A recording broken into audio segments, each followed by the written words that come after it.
Hello, Infinite Creators. In this video, we're going to talk about being invited aboard a spaceship.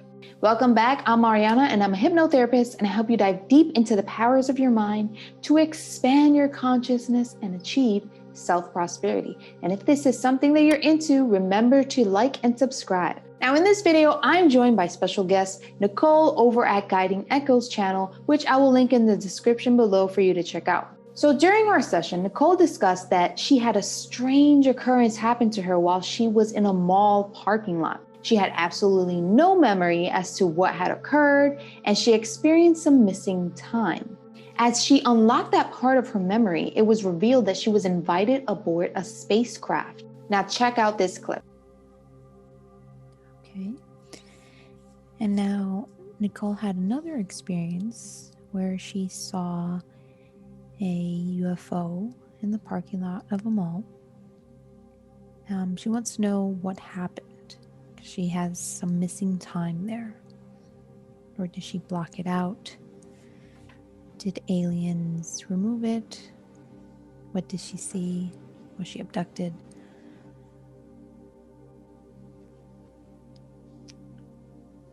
Well, we don't like the word abducted. But she was invited on to our ship. And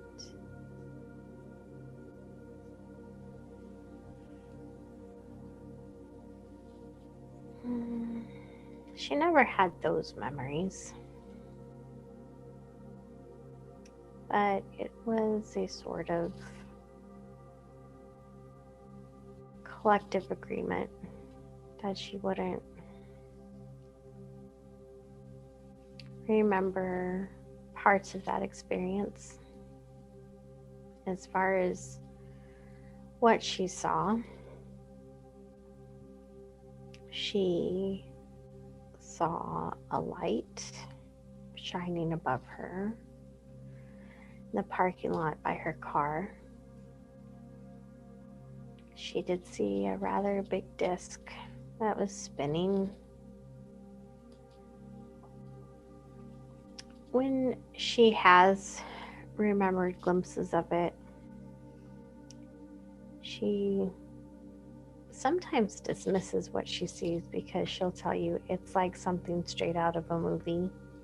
And because the movies of your time have gotten very well at the way they portray things, when it reminds her of something she's seen in a movie, she tends to dismiss it because she thinks her mind is just replaying something that she saw in a film or an image, which of course the mind can do. But that's also one of the areas where she's having difficulty in knowing her experience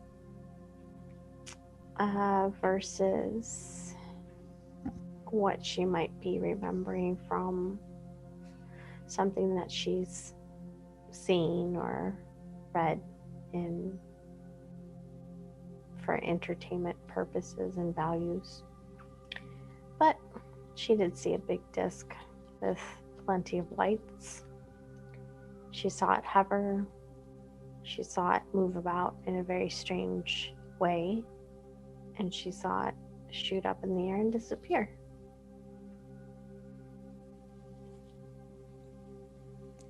And you said that she was invited on. Did she accept the invitation? She wasn't exactly given a choice in the invitation. Mm-hmm. Now, was there a purpose for her to be on the ship?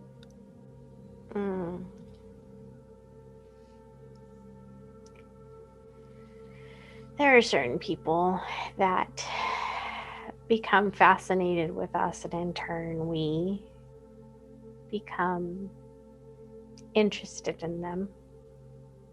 So she's always loved science fiction and aliens, and when she was a teenager, she began reading books on how to communicate with aliens telepathically. So she tried it and she succeeded. And she's, through that caught our attention. So we know she's one of our allies and one of our friends. And when we say that she wasn't really given a choice in the invitation, we don't mean that we kidnapped her or anything like that. The way that we select people and invite them onto our ships can sound scary to people, but we don't take people who don't want to be there. It's more like she showed an interest in us from a very young age. So we've known about her and others, and you, for example, for a very long time. And so it's more like you guys have said, hey, we'd love to meet you. We'd like to try this. This would be interesting. But the way that it's orchestrated is not in ways that are familiar to you in your, what's the word? Traditions here on Earth. It's just the whole process is different. But in short, yes, she was on our ship. She quite enjoyed it. We showed her around. We just kind of hung out. And when we dropped her back off, we had a little more knowledge of things that we needed to know about. And her memory of that experience was wiped the moment she sat down or she touched foot back on the gravel of the parking lot. And that memory erasing was not from us. We don't know if that was her higher self or who that was, but that wasn't from us. And she went back in her car and took off, knowing that she saw something, but actually never knowing what all she saw. So there was more to that experience than she thought for a very long time. And when you say us, who is us? It's a collective of beings all working together. So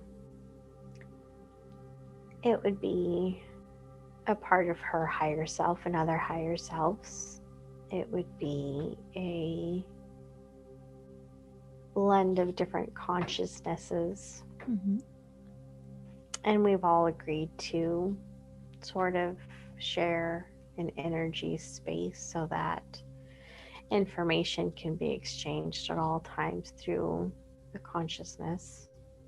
So you would call us aliens because we are not native to your race or to your planet or even to your energy source. It's a sort of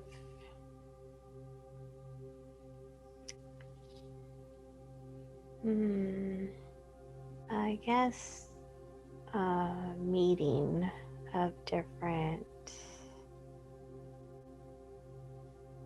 species and wills and energies, but it's a meeting that is always taking place. It never really stops. Would you compare it to what we know as Star Trek?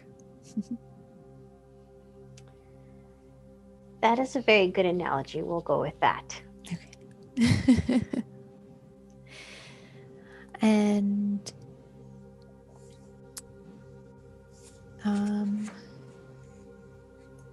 my next question. If you have questions you want to ask for yourself, that's okay. We can answer.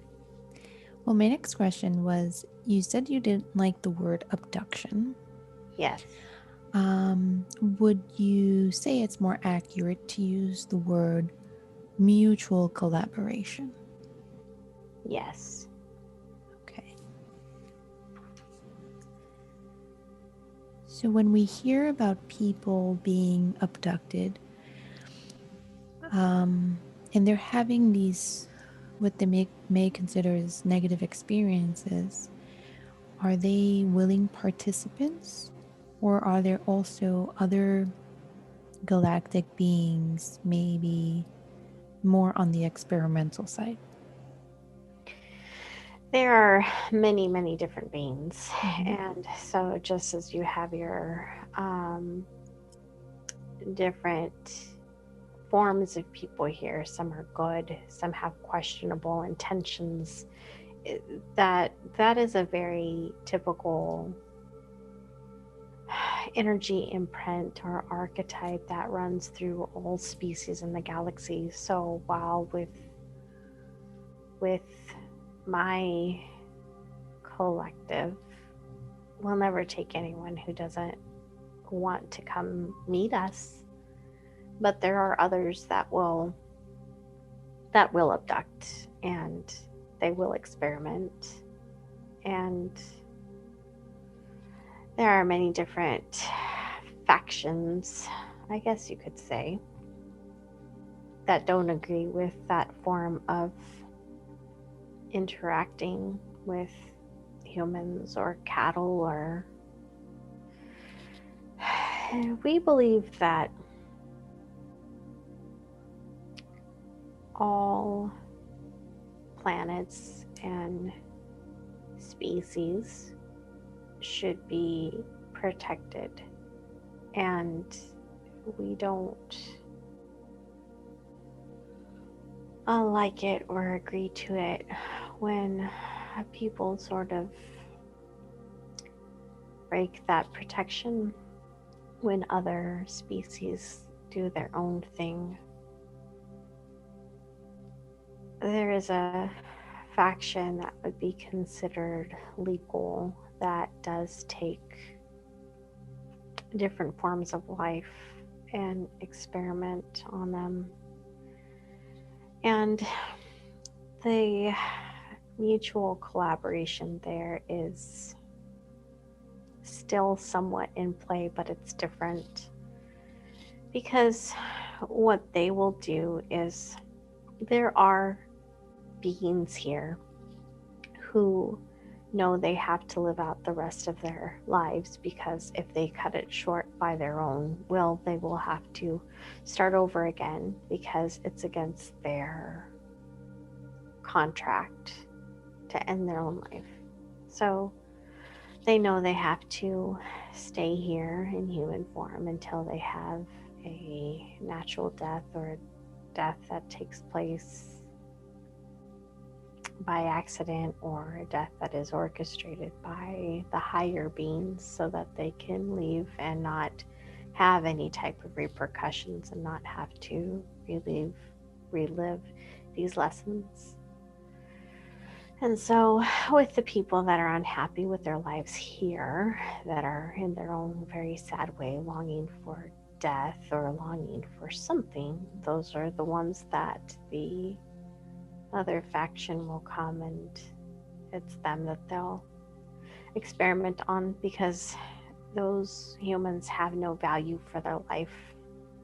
So it's a sad arrangement and agreement that the people who have no sanctity for their own life and really no will to live, those are the ones that can be used for different experiments, because there's a part of them that's already checked out and they don't care what happens to their life.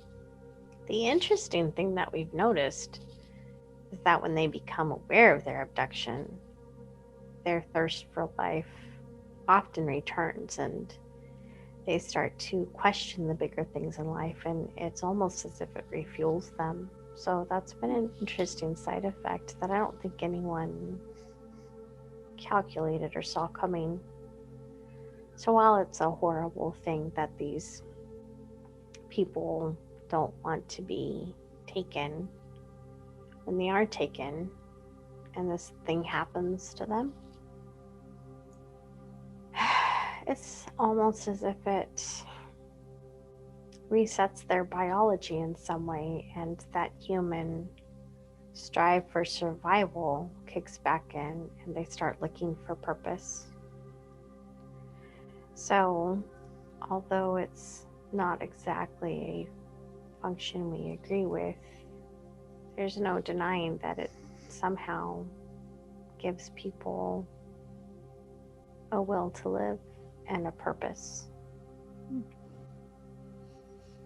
So it would be one of those universal synchronicities where cause and effect kind of happens, and the whole balance of negative and positive. So something negative happened to them, but it actually turned to positive. Correct. Gotcha. And for my own curiosity, I know I've been aboard many times. Have there ever been a time where Nicole and I had been aboard at the same time or the same ship? Yes. It's why the two of you recognized each other. That's very interesting. Yeah, because when she found you on Instagram, she was instantly excited about you. And in the back of her mind, she was like, I know her. And then she caught herself. She's like, wait, I don't know this person. But yes, the two of you have met.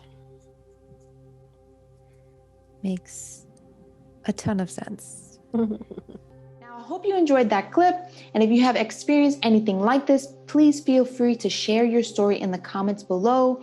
Or if you feel that it is too personal and want to connect, you can send me your story through my website, which I will also link in the description below.